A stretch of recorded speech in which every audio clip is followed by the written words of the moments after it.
Hello friends, आज का हमारा टॉपिक है एंजाइटी। ये हम पढ़ रहे हैं psychiatric nursing GNM second year का टॉपिक है। ये एंजाइटी टॉपिक पढ़ रहे हैं। एंजाइटी एक इमोशंस की ऐसी कंडीशन है जो किसी भी एज में हो सकती है, किसी भी अबनॉर्मल घटना की वजह से हो सकती है। एंजाइटी अन्य मेंटल डिसऑर्डर के जैसे ही होती है। यानी एंजाइटी क्या है? अदर मेंटल डिसऑर्डर हम जो भी पढ़ते हैं साइकेट्रिक नर्सिंग के अंदर, मेंटल रिटार्डेशन हो गया, ओबेसन कंपल्सन डिसऑर्डर हो गए, चाहे वो किसी भी तरह का साइकेट्री से रिलेटेड डिसऑर्डर हो, मेंटल डिसऑर्डर हो, तो उन सभी से मिलता जुलता ही क्या है? एंजाइटी है। उन के जैसा ही क्या है? एंजाइटी भी एक डिसऑर्डर है, मेंटल डिसऑर्डर है। इमोशंस की ऐसी कंडीशन है जो किसी भी एज के अंदर, एंजाइटी है वो किसी भी एज के अंदर किसी को भी हो सकती है अब नॉर्मल सिचुएशन की वजह से। एंजाइटी एक अनप्लेजरेबल इमोशनल कंडीशन है। अनप्लेजरेबल यानी जिससे हमें खुशी नहीं मिल रही, ऐसी इमोशनल कंडीशन है जिससे हमें खुशी नहीं मिल रही। इमोशंस की ऐसी कंडीशन जिसका कोज पता नहीं है और अनियंत्रित होता है और इसको रोकना भी मुश्किल होता है। यानी ऐसी कंडीशन है जिसको हम कंट्रोल नहीं कर सकते और जिससे हमें अच्छा भी महसूस नहीं हो रहा। अनप्लेजरेबल कंडीशन हमारे अंदर से हो रही है, इसका कोज भी हमें नहीं पता और इसको हम कंट्रोल भी नहीं कर सकते। किसी खतरे की प्रत्याशाओं से उत्पन्न आशंका या कष्टमयी अवस्था को एंजाइटी कहते हैं। यानी कोई खतरा हम पर आने वाला है तो उससे पहले हम जो महसूस कर रहे हैं, हमें पता है कि हमारे साथ ये होने वाला है या ये होने वाला है। डाउटफुल कंडीशन में जब हम होते हैं तब जो हम महसूस करते हैं वो होता है एंजाइटी। यानी ऐसा खतरा लगा लो, प्रत्याशाओं से आशंका, कष्टमयी अवस्था। यानी वही है कि किसी खतरे से पहले या डाउटफुल कंडीशन से पहले हम जो महसूस कर रहे हैं वो क्या है? एंजाइटी है। ठीक है। उसके बाद में classification of anxiety disorder. Anxiety disorder दो तरह के होते हैं, जनरलाइज एंजाइटी डिसऑर्डर और panic anxiety disorder. Generalize anxiety disorder क्या, हमारी नॉर्मल की लाइफ में थोड़ी बहुत एंजाइटी हमें जो हो रही है तो वो जनरलाइज, और पैनिक अचानक से हो रही है किसी सीवियर ऑब्जेक्ट की वजह से। तो जनरलाइज एंजाइटी डिसऑर्डर क्या है? जनरलाइज एंजाइटी डिसऑर्डर अत्यधिक अनियंत्रित होती है, जो प्राय है डेली रूटीन की एक्टिविटीज़ से होती है। ठीक है, डेली में जो भी काम करते हैं, कोई स्ट्रेसफुल कंडीशन हो गई या फिर कोई डाउटफुल कंडीशन की वजह से हमें एंजाइटी हो रही है या चिड़चिड़ापन अदर किसी चीज़ की वजह से हो रहा है, तो वो जनरलाइज एंजाइटी डिसऑर्डर के एग्जांपल है।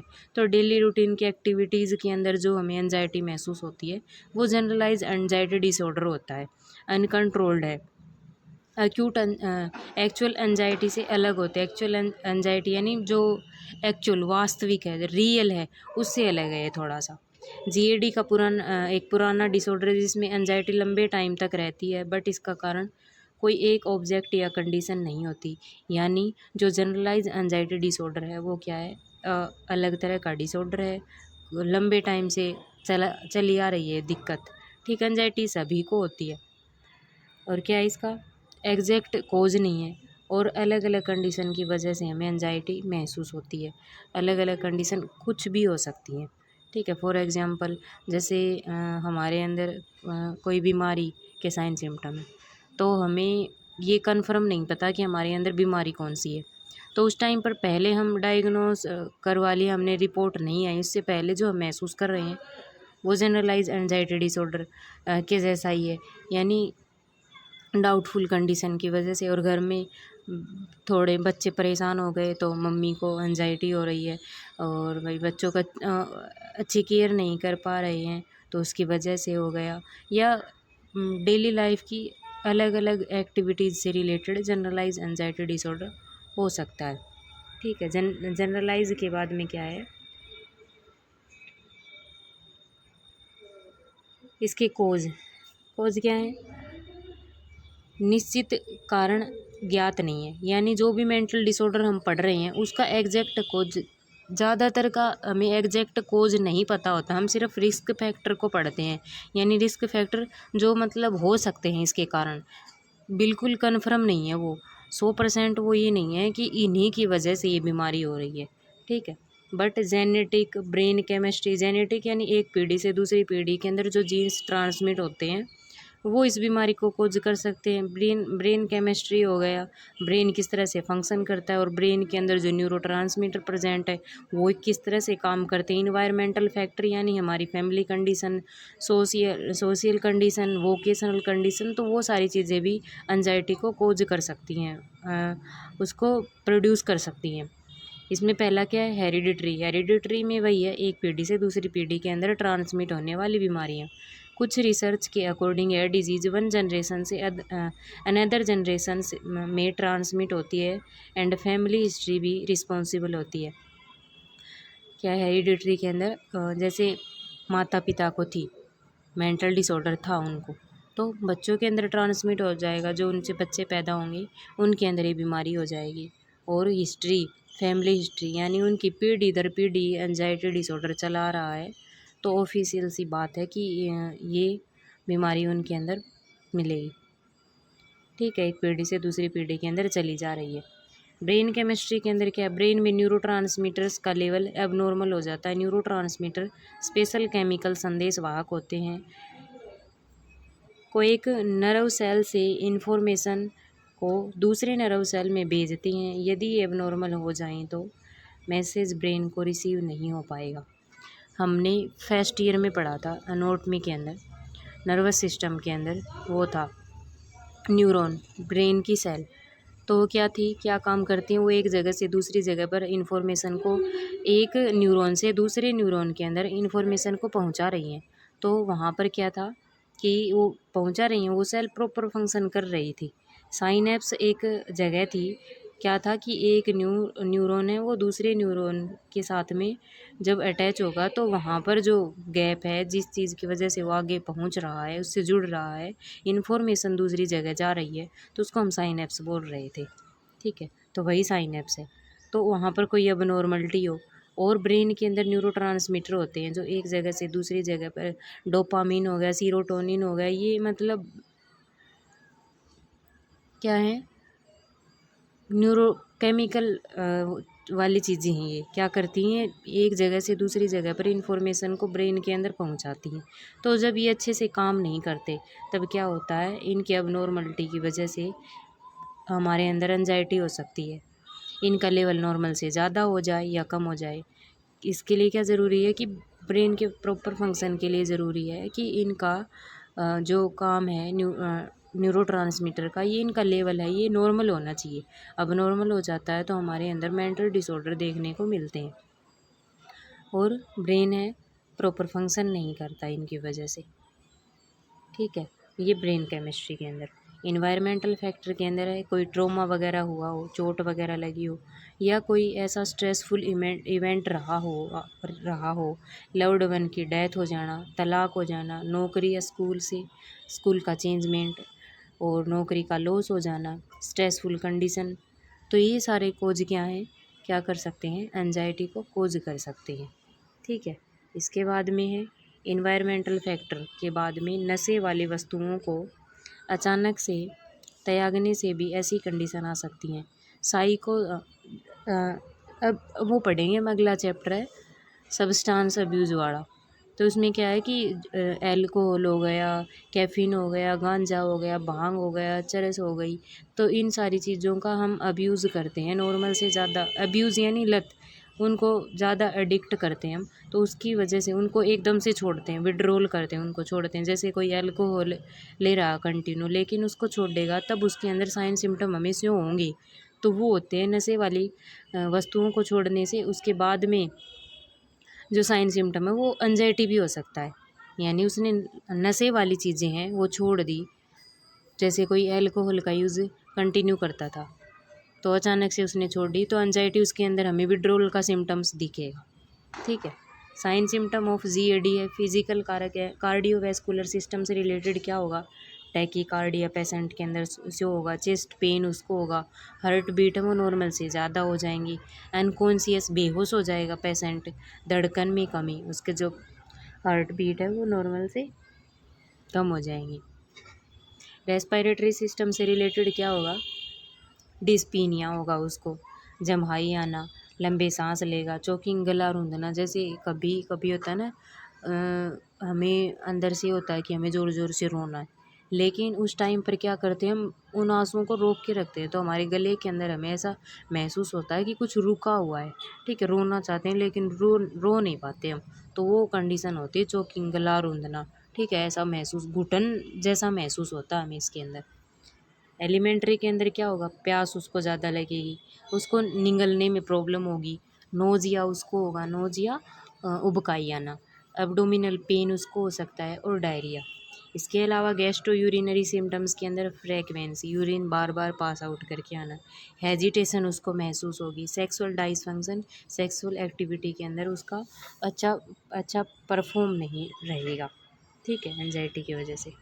इसके अलावा नर्वस सिस्टम से रिलेटेड क्या होगा, स्ट्रेस उसके अंदर मिलेगा, हेडेक होगा उसको, कंपन, डायलेटेड प्यूपिल, उसकी प्यूपिल है वो मतलब आंखें ज़्यादा खुली खुली, अब नॉर्मल आवाज़ उसको सुनाई देंगी, आवाज़ नहीं है लेकिन फिर भी उसको सुनाई देंगी।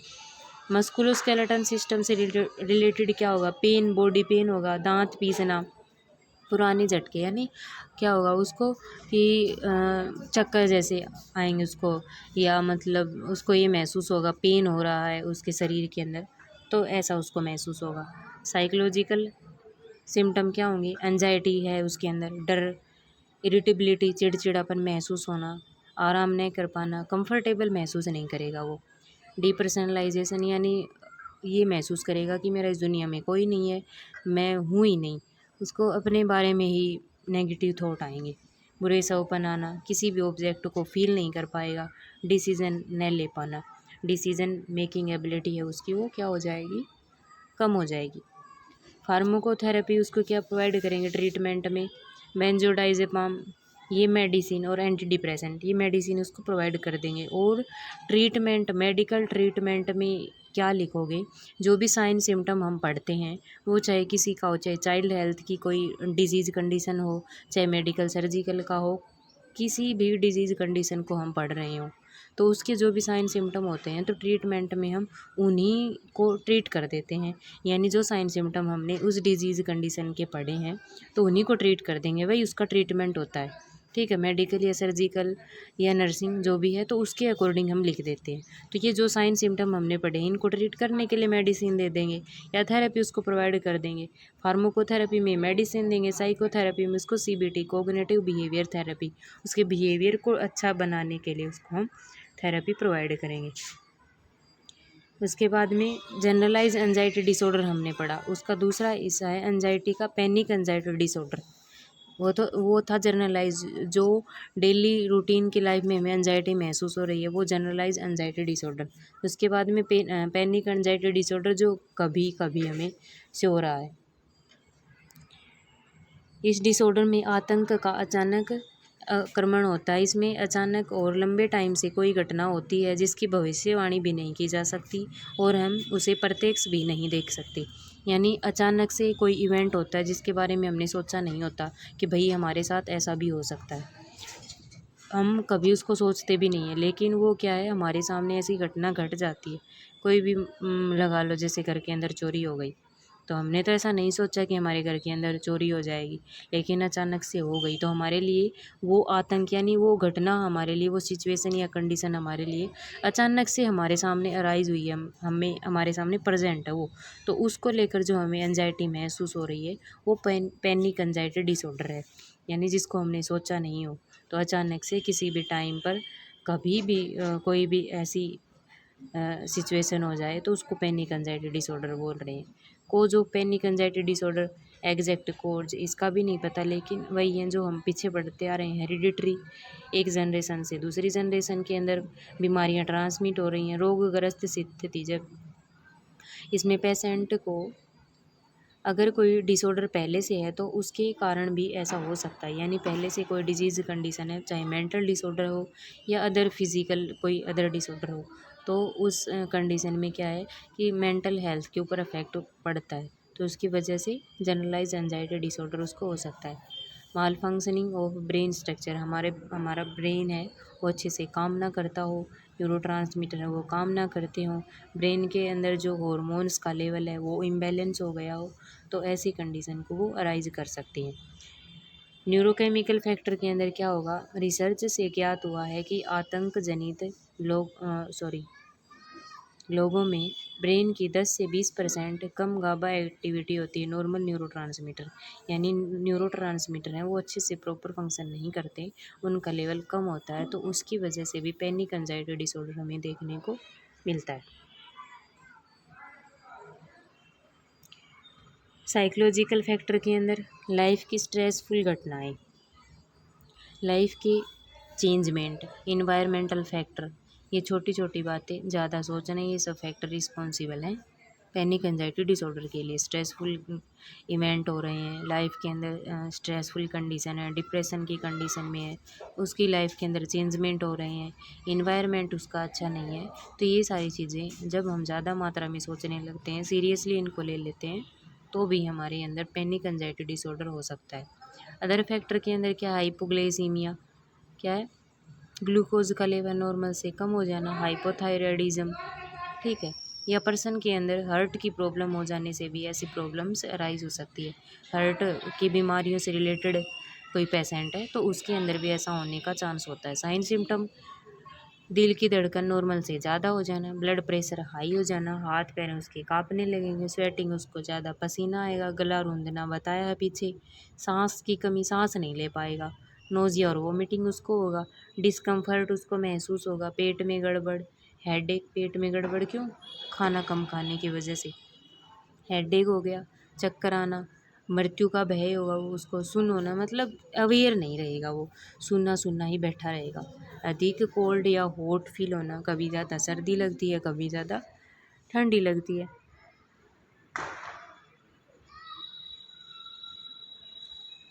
अचेत होना यानी बेहोश होना। ट्रीटमेंट हम क्या करेंगे, सिलेक्टिव सीरोटोनिन रीअपटेक इनहिबिट, ये मेडिसिन उसको देंगे, बेंजोडाइजेपाम, लोराजेपाम, क्लोराजेपाम और एटिविन, ये मेडिसिन उसको प्रोवाइड कर देंगे। ट्रीटमेंट में पीछे वही बताया, साइन सिम्टम्स को ट्रीट कर देना बस। Psychotherapy, CBT, cognitive behaviour therapy, उसको समझाएंगे बुझाएंगे। साइकोडायनेमिक थेरेपी, डेमो दिखाकर हम समझाते हैं उसको, किसी भी चीज़ का डेमो दिखा दिया, ठीक है। जैसे साइंस में हम प्रोजेक्ट वगैरह बनाते थे ना, तो एक डेमो के जैसा ही होता था, उसको उससे हम समझा रहे हैं। तो इसी तरह से किसी भी बीमारी से रिलेटेड है तो उसका डेमो हमने दिखाया और उससे उसको समझा रहे हैं। रिलैक्सेशन टेक्निक, खुद को किस तरह से रिलैक्स रख सकता, उन टेक्निक्स के बारे में उसको बताते हैं। रेस्पिरेटरी ट्रेनिंग, सांस लंबी लंबी सांस लेना, उसको रिलैक्स महसूस करवाने के लिए ये सभी थेरेपी हम उसको प्रोवाइड करते हैं। तो ये हमने पढ़ा एंजाइटी के दो टाइप थे, जनरलाइज एंजाइटी डिसऑर्डर और पैनिक एंजाइटी डिसऑर्डर। तो आप इसको कर लेना। अगर आपको कुछ समझ में नहीं आया तो आप कमेंट कर सकते हैं। Thank you.